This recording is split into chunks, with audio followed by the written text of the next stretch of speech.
Welcome to the Storyboards Creativecast. I'm Jen Clark-Hall, and in each episode I'll be chatting to inspirational people working in the creative industries who will share their career stories and advice. If you want to know more about creative careers, are thinking about starting up a creative business, or just want something interesting to listen to for half an hour, this is the podcast for you.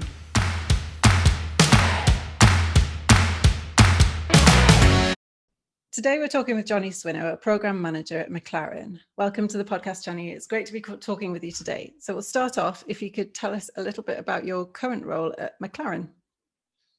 Hi Jen, yeah, thanks for having me. My current role, well, McLaren, we'll start there.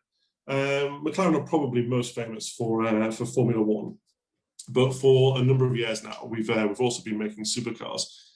We made the F1 back in 1994, famous three-seater car with a central driving position. And then after that, did some work with Mercedes, creating the SLR and the SLR Stirling Moss. But from 2009, we've been manufacturing cars designed and built in Woking.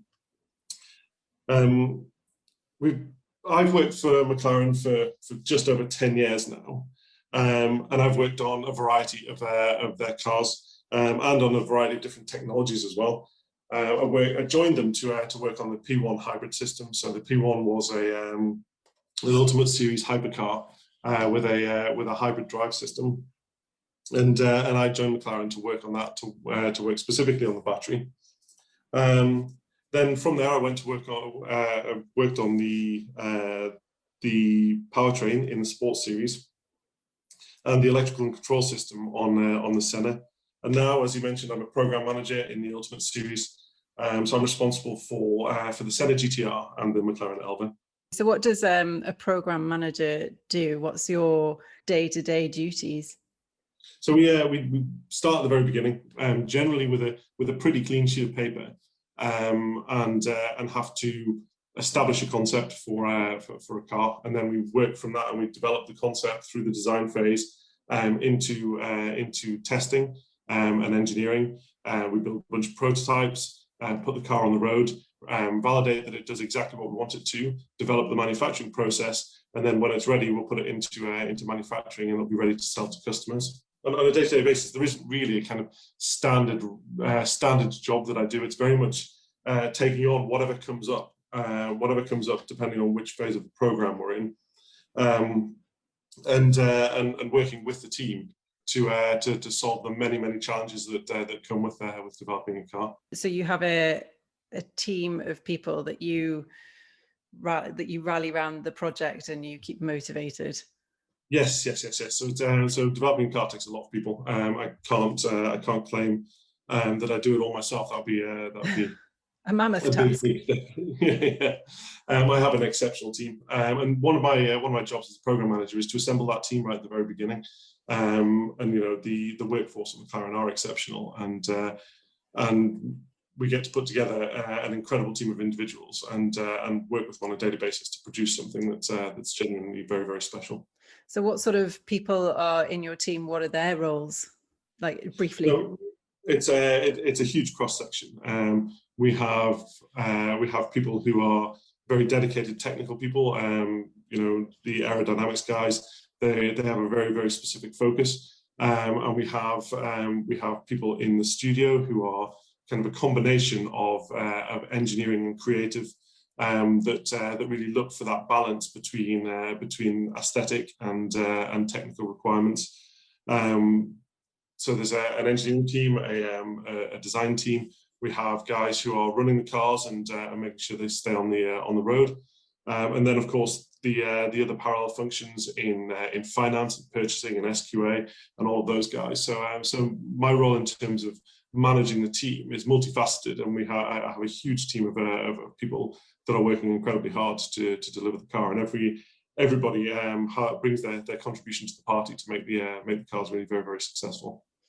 What's the process that you go through to identify what needs to be built? So you were saying you identify an idea, but how does that idea start? Like, where do you get the inspiration from to start the idea in the first place? So we have a product team, and that is their responsibility. Those guys look at the marketplace, they look at customer demand, They look at all of the different areas that we could put a car into, and start to establish where there is an opportunity in the marketplace. And really, it's driven by that. So once we've identified that opportunity in the marketplace and what we think is a suitable product, we'll start to really build some bones around that, to put a concept in place that satisfies that, and then start to bring in larger elements of the team, and start the design work, the technical requirements, and start to build that concept into something that we can turn into a car. And you were saying that you've been working a lot on hybrid technology. So is that something that has been a huge burgeoning part of your job?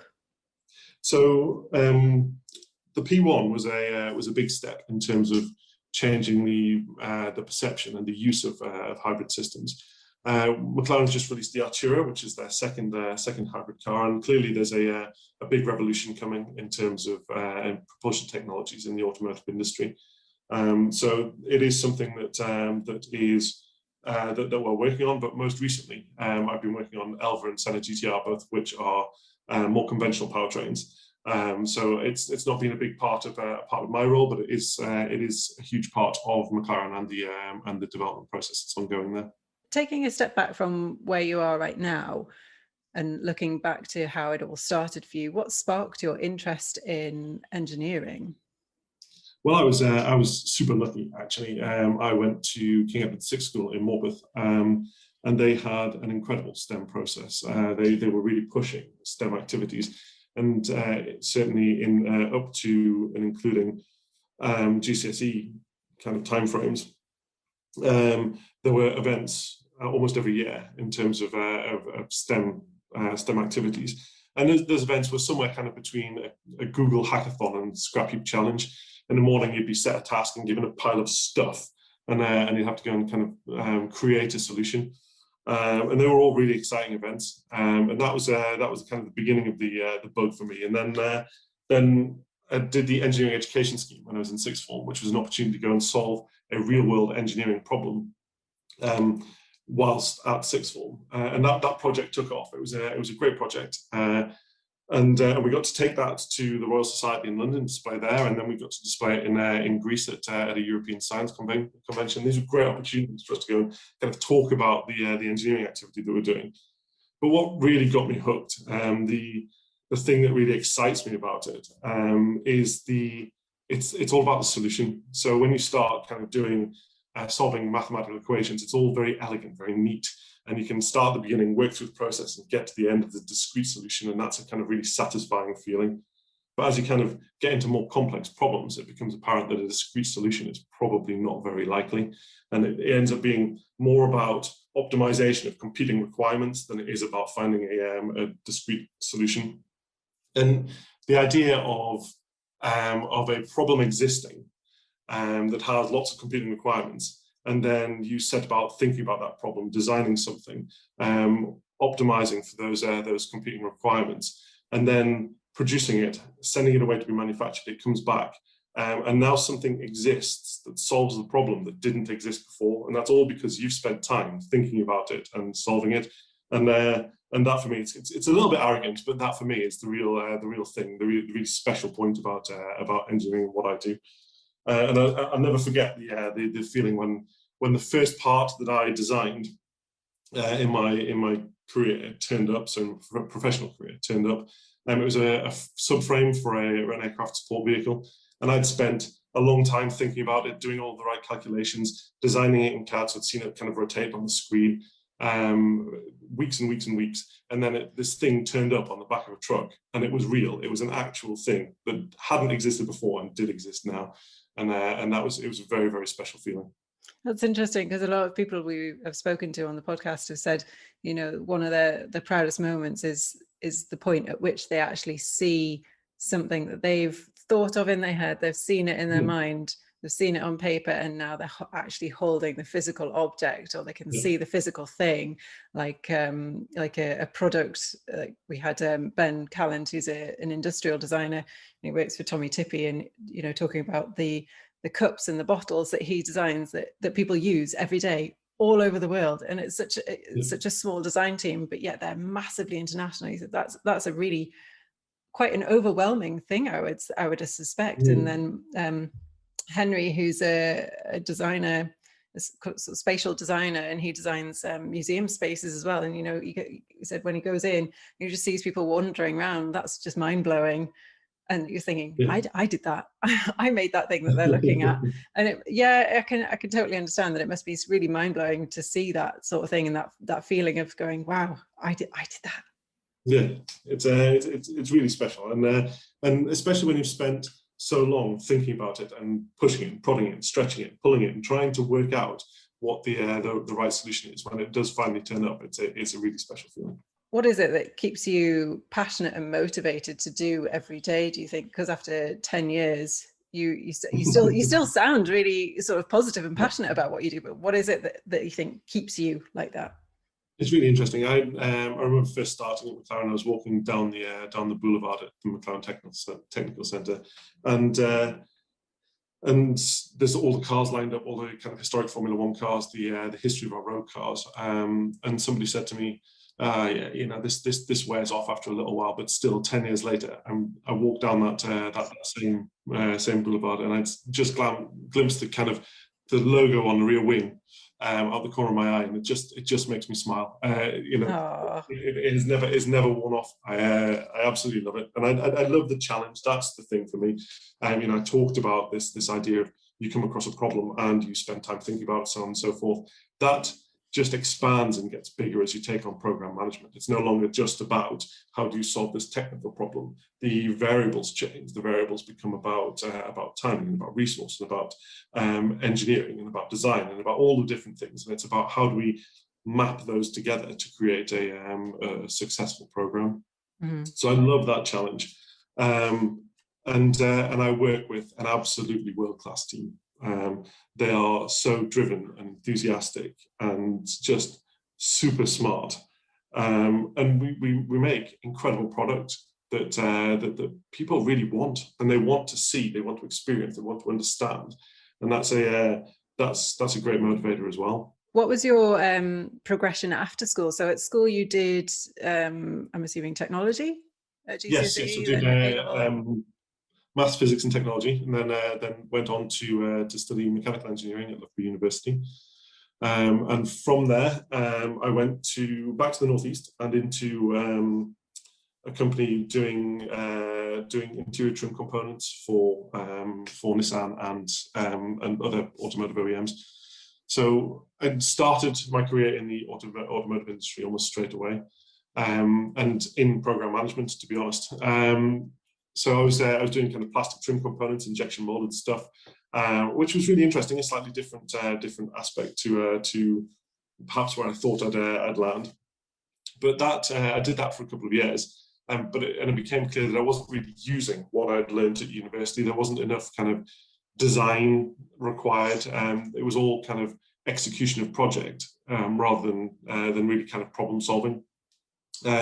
So I moved to a company in the Northeast that was converting transit vans to electric vehicles, Smith electric vehicles, and there I worked with those guys to develop their electric drivetrains and really look at how electric drive could be used to augment the commercial vehicle sector. It's a really interesting prospect actually, because the two big inhibitors to electric vehicle adoption are infrastructure for charging and range anxiety. And with a commercial EV, you know how far it's going to go before it leaves because it's going on a route, and they all come back to a depot in the evening and sit overnight before they go out again the next day. So those two big challenges are very much overcome by the usage case associated with commercial EVs.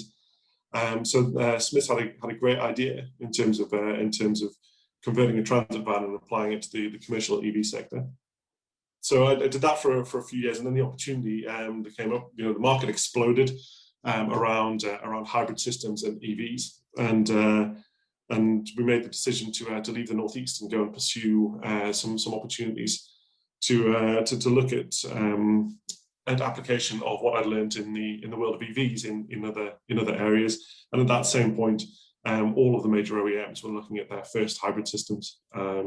So a kind of coincidence of opportunity there. And I had some pretty clear choices to make, and that's that's when I ended up at McLaren working on the hybrid system. Mm-hmm. Did you do a little dance when you got the job at McLaren? No, it was unbelievable. So I grew up watching McLaren on the TV, watching racing, and then actually the technical director at Smith Electric Vehicles came, a chap called Doug McAndrew. He came from McLaren, and that kind of reignited my passion there, and the opportunity was just too good to pass up. And yeah, I went down there, met the guys. Walked through their white corridor, which is designed to cleanse the mind, and I think instill fear. Well, that certainly happened. And yeah, did the interview, and I was just blown away by the whole place, and I have been ever since. Oh, that's really nice to hear, and to see that you're still so passionate and positive and enthused by what you do. So thinking about engineering, you wouldn't always necessarily put the words engineering and creativity side by side. They always, you kind of say the two words together and you think, oh, do they go together? So tell us, what does creativity look like in your current role or previous roles as well? Well, there's a relatively obvious interpretation in terms of the combination of aesthetics and technical requirements that's required to produce a car, or even any product that goes into the public domain. You can't simply have something that works but looks awful. It won't be adopted, and we push very, very hard to balance that technical requirement and the aesthetics of the car, so that the car looks beautiful and works exceptionally well. And that creative activity happens in our design studio, and it happens across the car, the interior, the exterior. Those guys, they're not designers, they are design engineers. So they're guys who understand the aesthetic, they understand the technical, and they bring those two things together to try and create something that's genuinely beautiful and functional, and has the right balance of function and aesthetics. And that's kind of the obvious interpretation, but there is the less obvious interpretation of the question, because there's a huge amount of creativity required in the engineering process itself. So a big thing in what we've always done, but specifically what we do at McLaren, is about challenging paradigms, about not accepting what is conventionally held to be impossible. And I talk a lot about competing requirements and optimization, and that's the process, the creative process that I'm talking about here. When you've got lots of things that say that are in competition with each other, coming up with an innovative and creative solution that gives you a better product than other people have, and in a lot of cases a better product than was thought even possible previously. That's where the real creativity comes from what I do and from an engineering perspective. So there's a huge amount of creativity when you sit down and really try and think about how to solve a complex problem. It's not formulaic. There isn't a discrete solution like an equation where you run from A to B and come up with an answer. And if you simply run through the same processes of optimization that you've always done before, you'll always get the same product that you've always got. So if you're looking to push the boundaries of that product, creativity and innovation is a very, very necessary part of the engineering process, whether that be on supercars or on plastic interior trim components, or electric commercial vehicles, or any other product that's been put into the marketplace. The principle of creative resolution of technical problems and innovation is really at the core of engineering. How do you think young people could merge the two a bit more? So you've got maybe your typical arty design student, but they've got an interest in sort of technology and innovation and things like that. How do you think those two areas of being traditionally creative and the STEM subjects and the STEM industry, how do you think they could be merged perhaps? It's a really interesting question, actually, and I'd refer back to a recent competition that McLaren ran with in line with Blue Peter, where young people were offered the opportunity to design a car from scratch and come up with a concept for a car, and that was won by a chap who presented a concept of a supercar with kind of really green credentials. And that car has been turned into a 1/6 scale model and is on display in MTC.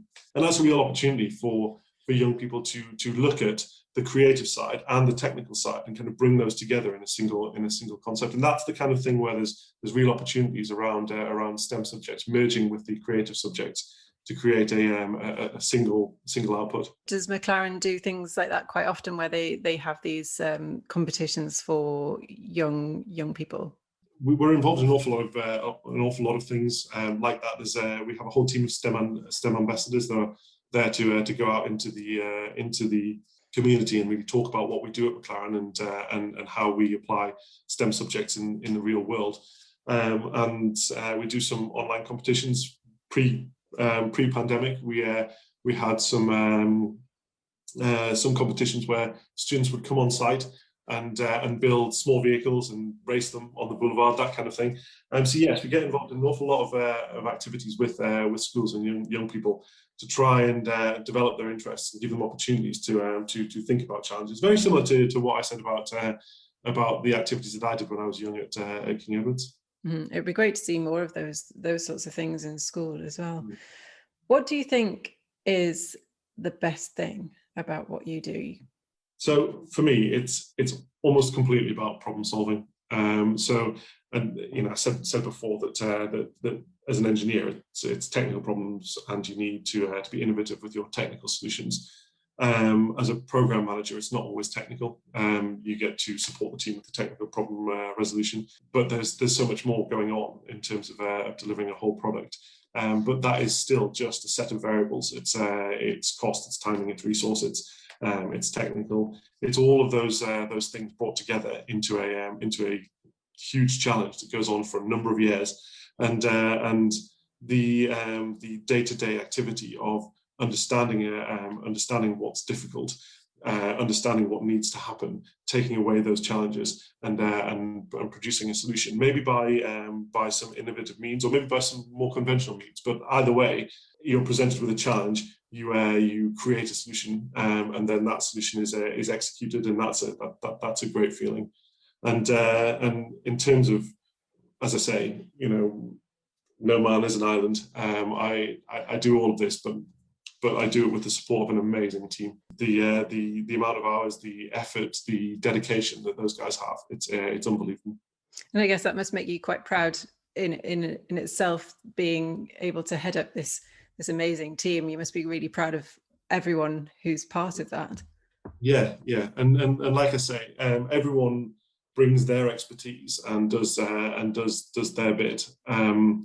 And on a daily basis, it blows my mind when I'm talking to these guys and you hear them how passionate they are and how driven they are to solve their problems, to do their bit and get the car into production. It really is inspirational.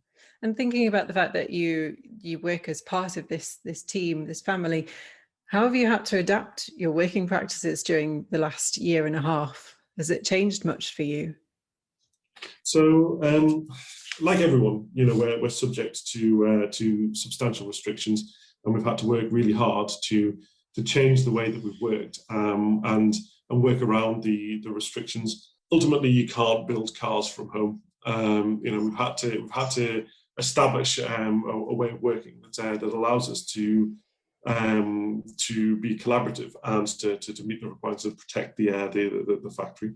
And we've had some great clear guidelines from the company, and we've been looking to find a way to really strike the right balance between the kind of collaborative working that needs to happen together, the dedicated kind of alone working time, and the online work time. And there's no right solution here, and certainly we've been trying to feel our way through it, just like everybody else. And I think that we've struck a balance. There's still work to do to get it right, and as the rules from the government evolve, so will people's working practices. So I think that there will be things that we keep from what we've learned, and some things that will go back more to where they were previously. But certainly around the online working, trying to strike the right balance between timing calls and actually doing work, and how to create that kind of collaborative environment that isn't necessarily structured. So when you stop for someone, have lunch with someone, and wait for a problem, that kind of thing. How do you keep that interaction working rather than having structured call time to speak to someone? That's obviously very challenging, and something we're still working around the finer details of. Yeah, because sometimes, and again, someone else I was talking to, they were saying, they've missed those conversations that you would have with someone over a lunch or a break, where you're just something would pop in your head and you go, oh, and we could do this maybe, and that just obviously isn't as natural and forthcoming at the minute.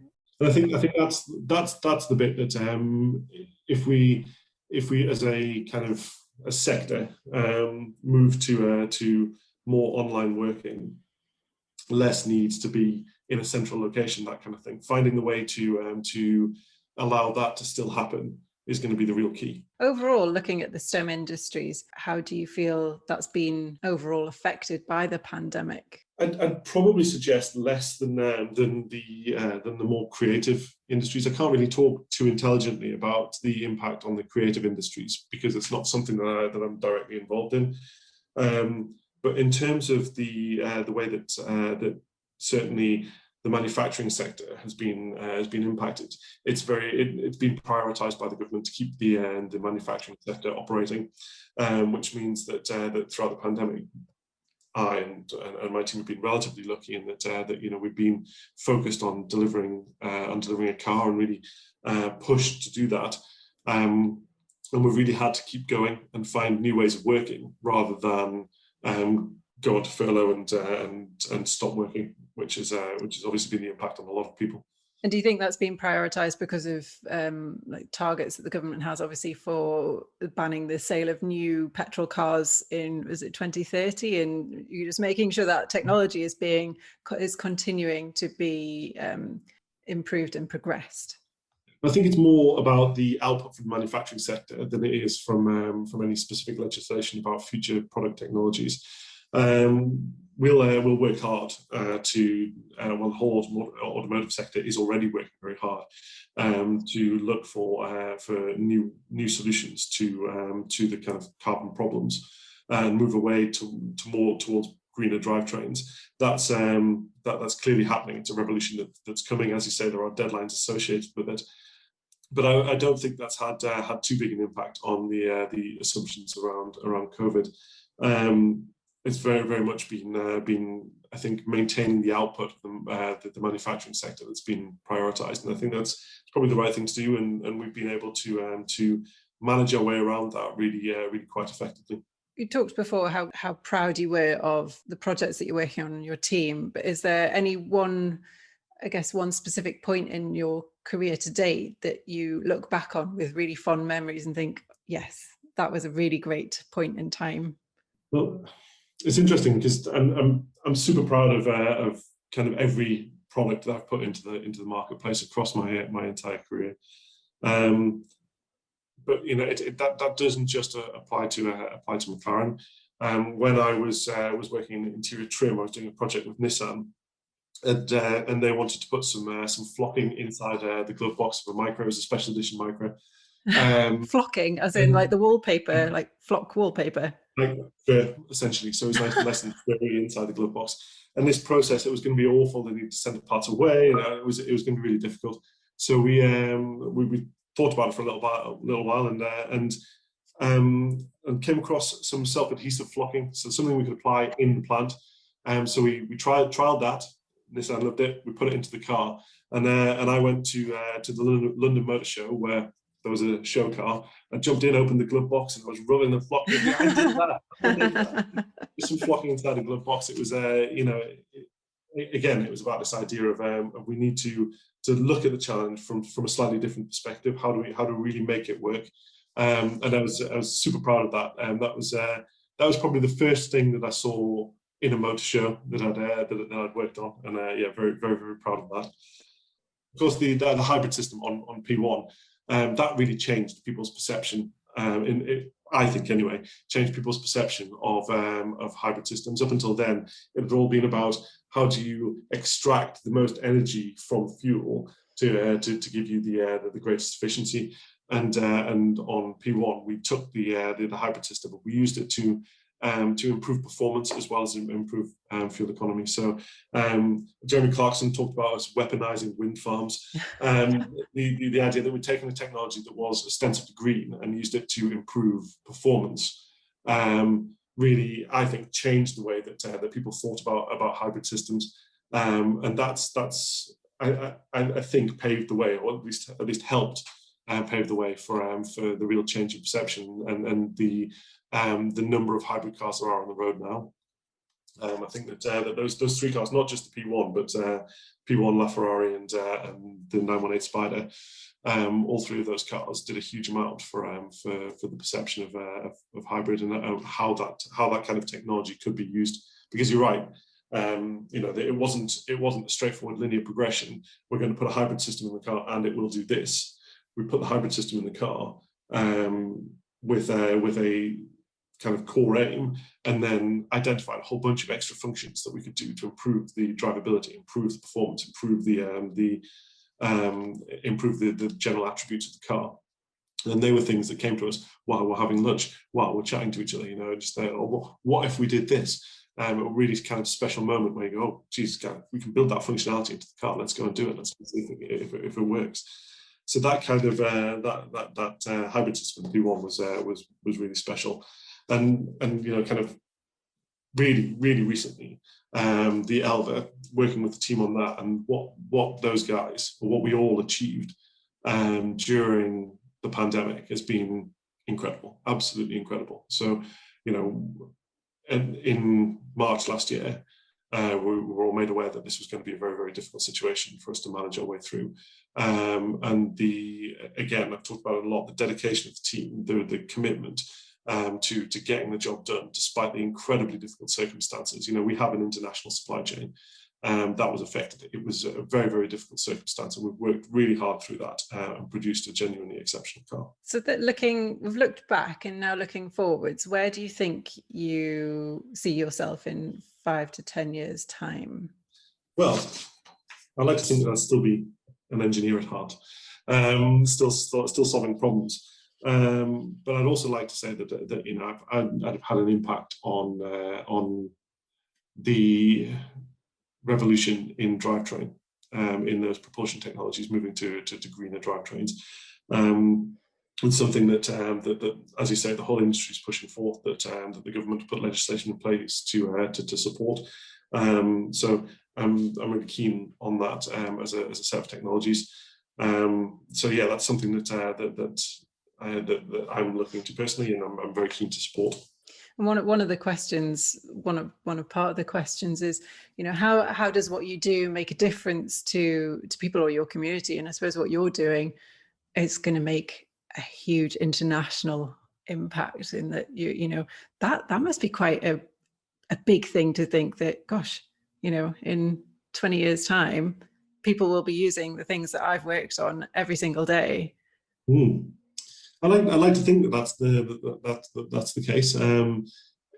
It's difficult to assess the scope of the impact. And like I say, on P1, we put that hybrid system in place.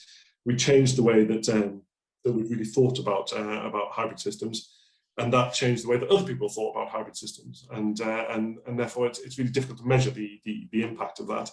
But it is a really exciting opportunity to develop something new that really pushes the boundaries, challenges those difficulties associated with EVs, and says, this is how a performance EV or any kind of EV is going to work in the future. Mm-hmm. And coming to the last question now, if you were to give some advice to a young person, either who's still at school or leaving school or at university or is just about to graduate, if they wanted to follow a career path into the same sort of discipline that you're in, so engineering, automotive industries, what sort of advice would you give them? Well, making sensible choices around subjects is an important one. But that's relatively obvious. What I would say is that my career to date has been a combination of hard work and a huge amount of luck and being in the right place at the right time.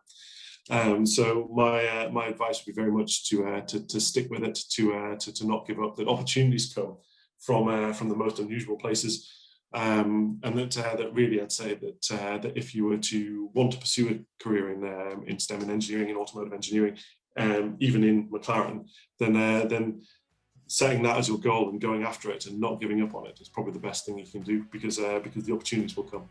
Persevere. Yeah, exactly right. Thank you so much for taking the time out of your busy working schedule, of changing the world, making everyone greener. I really appreciate it. Thank you very much, Jonny. It's great. Appreciate it. Thanks for listening to the Storyboards Creativecast. I hope you'll join me for the next one. Don't forget you can find us on Facebook, Instagram and Twitter to keep up to date with all our latest information and events. Why not subscribe to our YouTube channel as well? You can also email us at info.thestoryboard@gmail.com.